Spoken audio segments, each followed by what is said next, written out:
Coba kamu berdiri di pinggir jalan raya yang ramai selama 5 menit saja. Apa kendaraan yang paling mendominasi pemandanganmu? Yah, sepeda motor. Jalanan di Indonesia itu pada dasarnya adalah lautan motor. Bagi mayoritas masyarakat kita, motor bukan sekadar alat transportasi, melainkan urat nadi, pencarian nafkah. Karena perannya yang begitu krusial, motor ini ibarat tubuh manusia yang butuh perawatan rutin dan terkadang jatuh sakit. Disinilah bengkel motor hadir sebagai rumah sakit yang menjamur di setiap sudut kota hingga ke pelosok desa. Pernah nggak sih kamu mikir, kenapa bisnis bengkel ini sepertinya nggak pernah kehabisan pasien? Bahkan di saat krisis ekonomi sekalipun, orang tetap akan mencari uang pinjaman demi memperbaiki motornya yang mogok. Hari ini, kita akan membongkar tuntas rahasia di balik pintu gulung bengkel motor. Kita akan bedah rincian modalnya, dari mana sebenarnya sumber cuan terbesar mereka, sampai membongkar permainan kasar dan sisi gelap yang sering memakan korban para pemilik motor awam. Siapkan catatan kalian, mari kita mulai. Untuk memahami pondasi bisnis ini, kita harus melihat perilaku konsumen kita terlebih dahulu. Mayoritas pengguna motor di Indonesia adalah pengguna harian yang menempuh jarak puluhan kilometer setiap harinya. Pemakaian yang brutal ini dipadukan dengan kondisi jalanan yang terkadang tidak mulus dan cuaca yang ekstrem.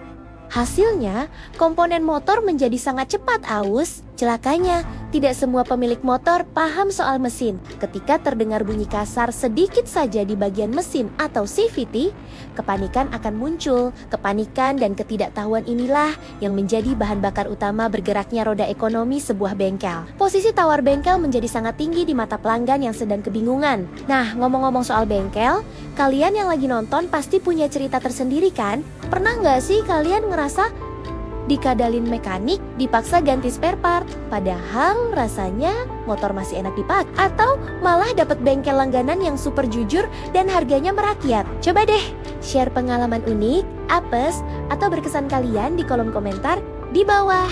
Mari kita diskusi dan lihat seberapa banyak yang pernah ngalamin hal serupa. Mari kita mulai bedah dari hambatan masuknya, yaitu modal awal. Secara kasat mata, membuka bengkel terlihat sederhana.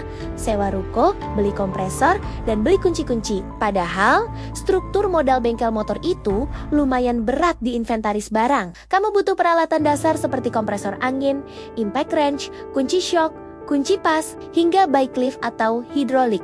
Jika ingin terlihat profesional, modal peralatannya saja bisa memakan belasan hingga puluhan juta rupiah. Namun, vampir penyedot modal sesungguhnya ada pada stok spare part dan oli.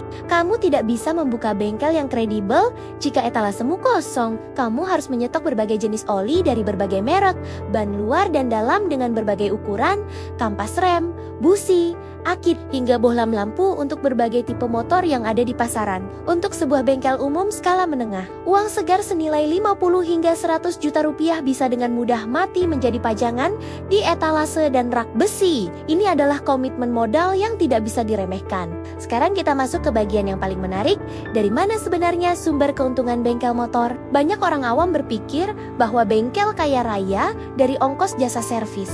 Mari kita luruskan miskonsepsi ini. Ongkos jasa servis ringan motor matic rata-rata di kisaran 40.000 hingga 60.000 rupiah. Proses servisnya bisa memakan waktu 30 sampai 45 menit. Kalau sehari seorang mekanik mengerjakan 10 motor, pemasukan dari jasa hanya sekitar 500.000 rupiah. Dipotong bagi hasil dengan mekanik yang biasanya mendapat komisi 30 sampai 50% dari jasa pendapatan. Bersih pemilik bengkel dari jasa servis sebenarnya sangat kecil dan hanya cukup untuk menutupi biaya operasional harian seperti listrik dan uang makan. Lalu, di mana letak cuan besarnya? Keuntungan sesungguhnya sebuah bengkel bersembunyi di balik penjualan spare part jenis fast moving dan oli. Jasa servis murah itu pada dasarnya hanyalah umpan agar motor pelanggan mau dibongkar di bengkel tersebut. Ketika motor sudah dibongkar, disitulah mekanik mulai melakukan inspeksi dan merekomendasikan pergantian suku cadang. Margin keuntungan dari penjualan oli,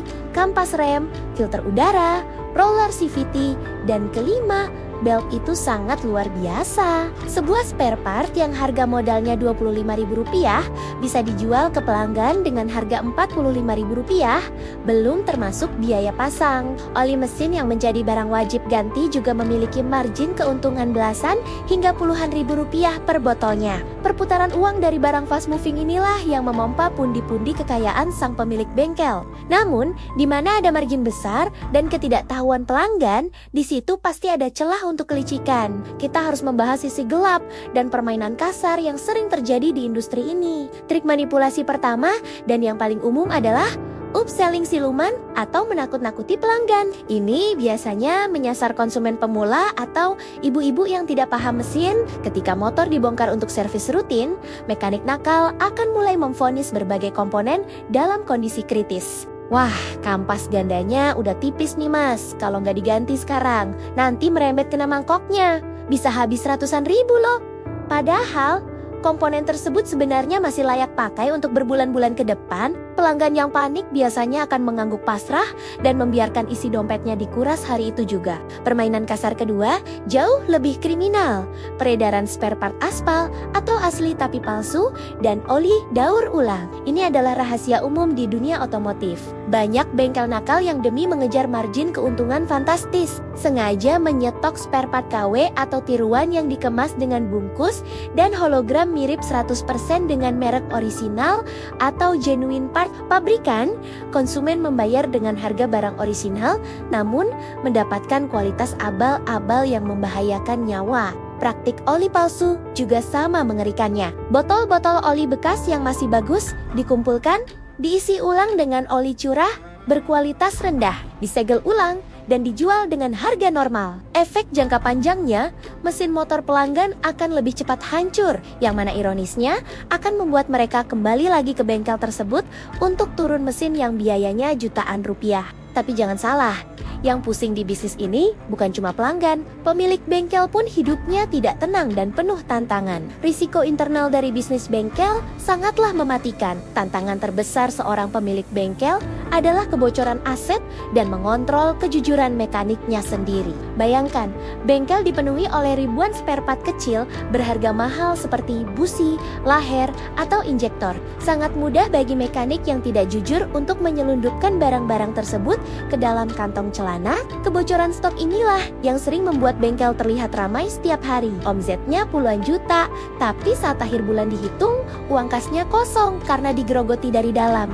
Selain itu, ada juga risiko mekanik nakal yang menerima bayaran bawah tangan dari pelanggan tanpa mencatatnya di nota kasir bengkel. Manajemen stok barang dan sistem kasir yang ketat adalah harga mati jika bengkel tidak ingin bangkrut.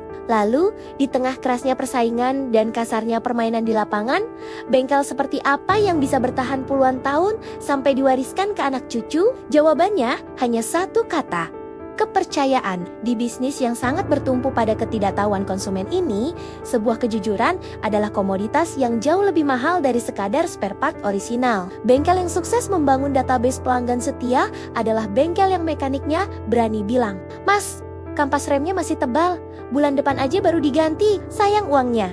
Transparansi harga, kejujuran diagnosis, dan tidak pelit memberikan edukasi ke pelanggan adalah pondasi bisnis bengkel yang tidak akan bisa dihancurkan oleh kompetitor di sebelahnya. Saat pelanggan sudah percaya, mereka tidak akan ragu menyerahkan kunci motornya, bahkan merekomendasikan bengkelmu ke seluruh kenalannya. Kesimpulannya, bisnis bengkel motor adalah ekosistem ekonomi yang kompleks. Ia memadukan tingginya permintaan pasar dengan pengelolaan inventaris yang rumit, serta seni mengelola manusia, baik itu menenangkan pelanggan yang panik, maupun mengawasi mekanik agar tetap jujur. Kalau kalian merasa bedah bisnis yang blak-blakan ini bermanfaat, membuka wawasan baru, dan ngasih insight daging buat kalian, jangan lupa untuk klik tombol subscribe dan like videonya ya. Dukungan dari kalian semua sangat berarti supaya kita bisa terus grow together, membongkar rahasia di balik fenomena bisnis menarik lainnya di sekitar kita. Jangan lupa untuk terus belajar, selalu teliti saat servis motor, dan sampai jumpa di video analisis bisnis selanjutnya.